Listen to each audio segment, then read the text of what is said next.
What's going on, everyone? Week 9 is officially in the books, so you know what that means. It's time to go over our Week 10 waiver wire pickups, so let's get right into it. As usual, starting off at the quarterback position, we have Alex Smith, a back-to-back addition here last week. Even though it wasn't a loss, he still had 306 yards passing versus the Atlanta Falcons, along with 1 touchdown and 1 interception.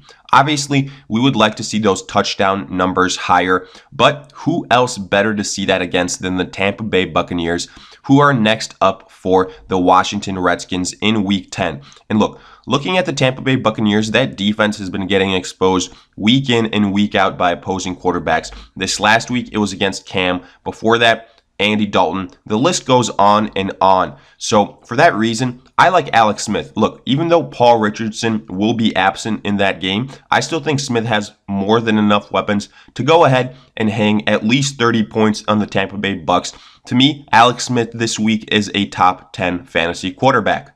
Next up, we have another frequent addition here in Andy Dalton. And coming off of the bye week, the Bengals face a very tough opponent in the New Orleans Saints.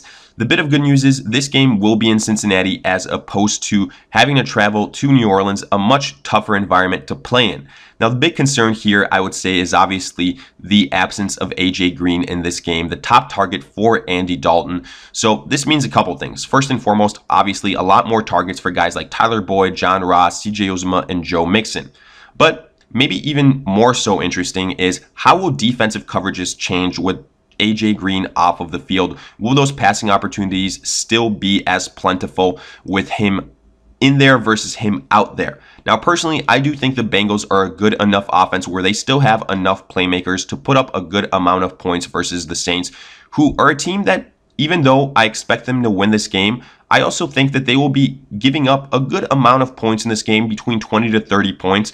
And when it's all said and done, I expect Andy Dalton to give you around 300 yards passing, 2 to 3 touchdowns, maybe an interception or so. And even though it might be in a loss, he is still a good option in Week 10.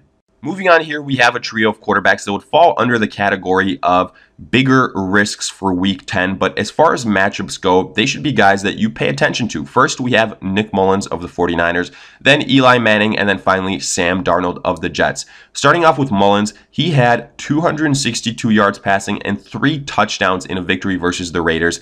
And he just burned that Raiders defense. But let's be honest, that's been happening all year. So now the question is, does this next matchup in Week 10 lend itself to another positive outing for Mullens? And this Giants defense that he'll be facing has also had its issues all season long. Now, personally, I'd prefer a guy in Eli Manning who will be going up against Nick Mullens and that San Francisco 49ers defense because he is more experienced. I still like the offensive weapons he has more so than what Mullens is going to be working with. I still think Odell Beckham is going to have a really nice day here. Saquon Barkley as well.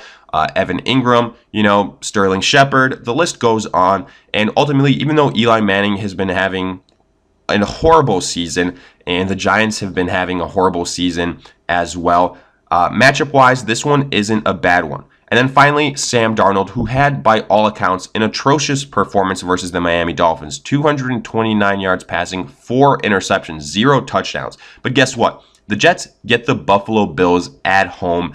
And the Buffalo Bills are one of the biggest messes in the NFL, just like the New York Giants, just like the Oakland Raiders. They don't really have a quarterback right now. Too many injuries there. And I do think the Jets can take advantage of this. I expect a bounce-back performance from Sam Darnold, and I expect him to have a couple of touchdowns in this performance. The last quarterback on this list is definitely the biggest stretch to be available in Big Ben Roethlisberger, who had a really nice performance versus the Ravens. 270 yards passing, 2 passing touchdowns along with a rushing touchdown. And look, it might sound crazy, but possibly someone in your league could have dropped Big Ben because the matchup this last week versus the Ravens, a top-notch defense, wasn't really that friendly on paper. Divisional opponent on the road, usually very hard-fought games. Maybe someone went ahead, just didn't want to risk it, so they dropped Big Ben. Well, I'm telling you, go ahead and pick him up without a doubt if he is available. He gets the Carolina Panthers on Thursday Night Football. Forget about all of this Le'Veon Bell drama. James Conner is doing just fine. Whoever is at the running back position will be killing it. Big Ben will continue to have a good remainder of the year.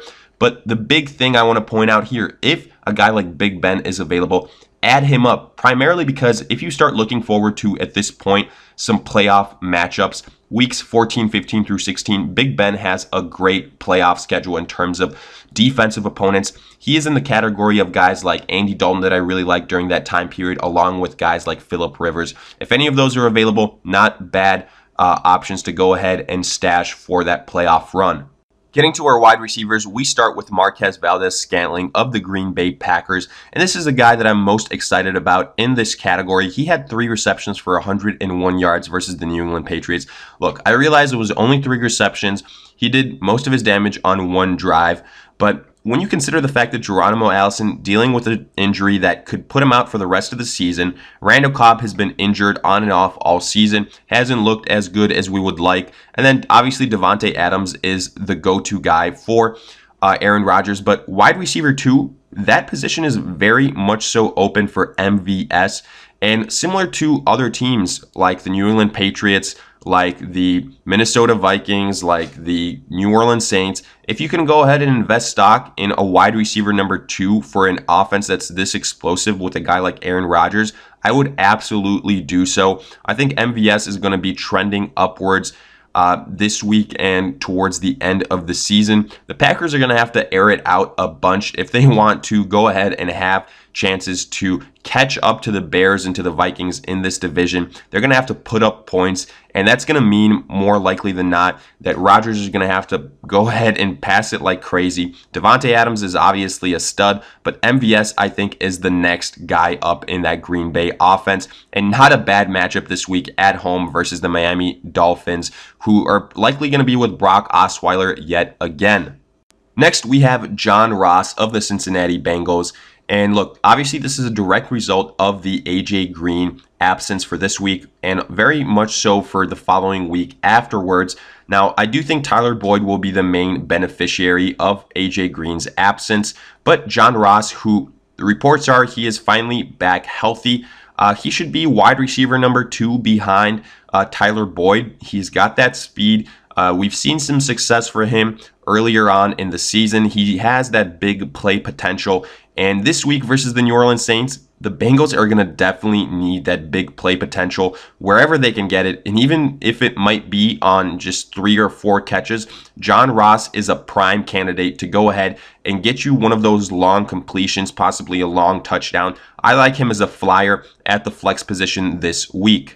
Continuing on, I have got the Williams duo in LA for the Chargers, who will be facing that abysmal Oakland Raiders defense this week, which has been getting torched week in and week out. Now, Mike Williams this last week, 1 reception for 30 yards and 1 touchdown. Tyrell Williams, 2 receptions, 23 yards, 1 touchdown. Both these guys are touchdown dependent, and they're behind Keenan Allen and Melvin Gordon offensively.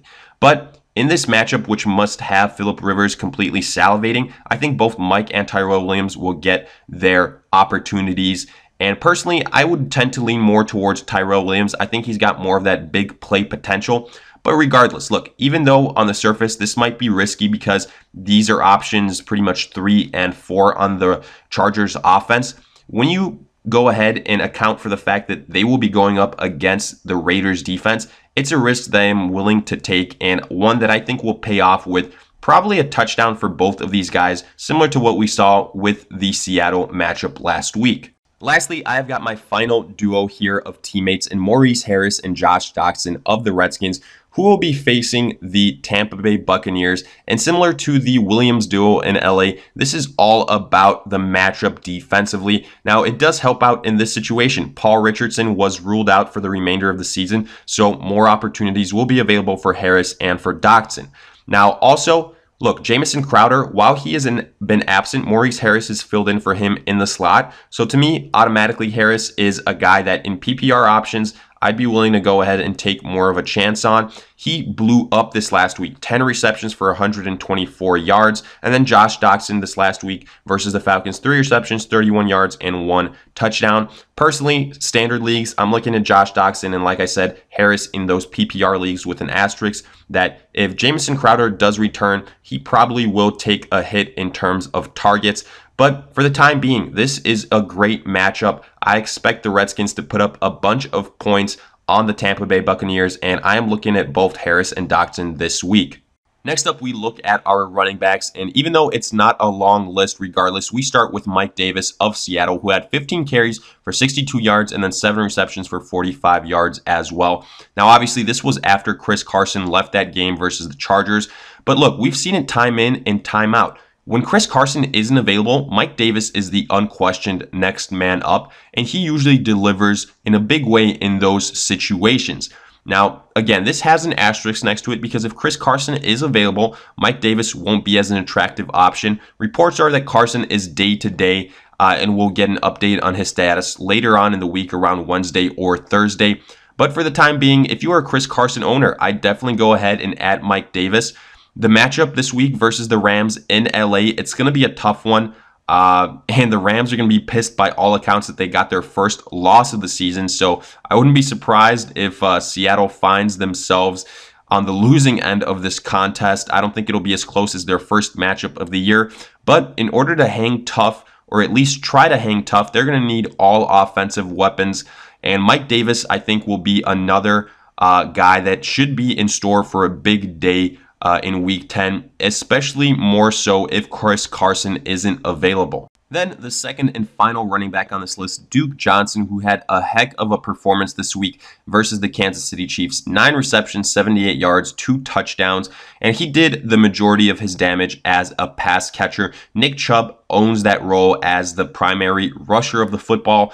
But when it comes to pass catching abilities, Duke Johnson is the preferred option. I would go ahead and target him more so in PPR formats. He has more value there.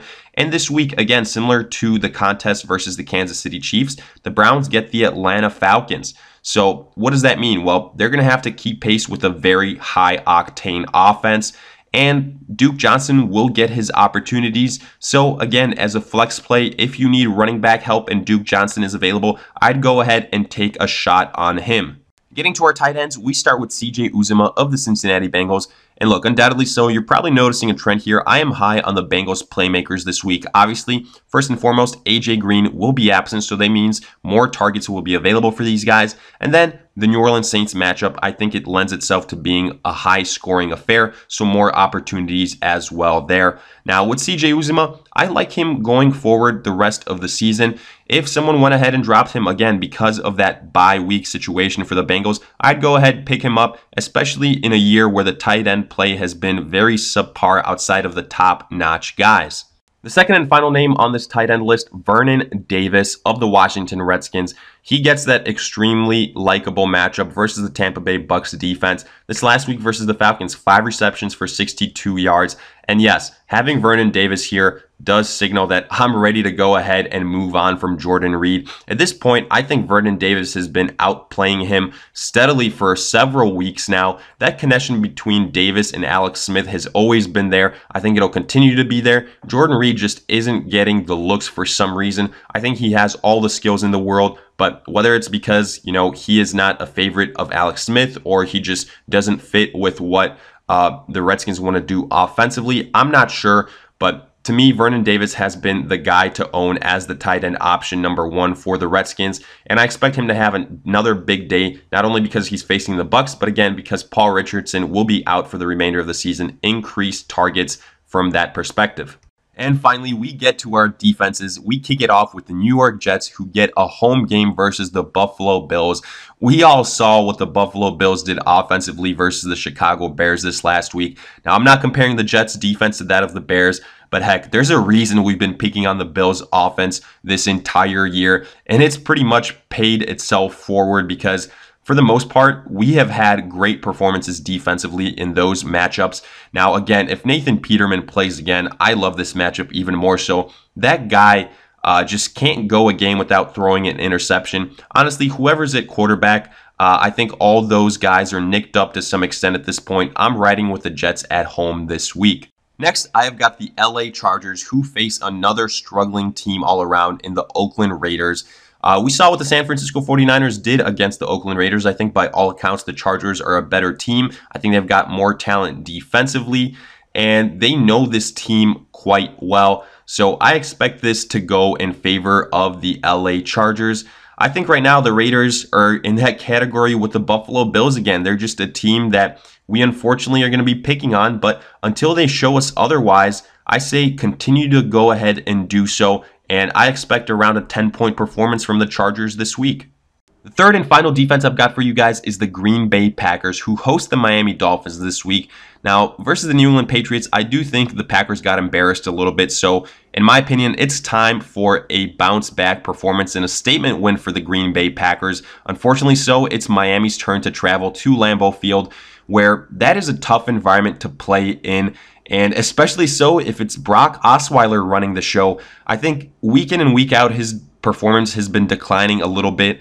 And I wouldn't be surprised if this week versus the Packers in Lambeau is the low point of his yearly performance at this point. I think he deservedly so should be a backup quarterback, and I fully expect the Green Bay Packers to remind him of that. I'm looking for at least a 10-point performance from Green Bay this week.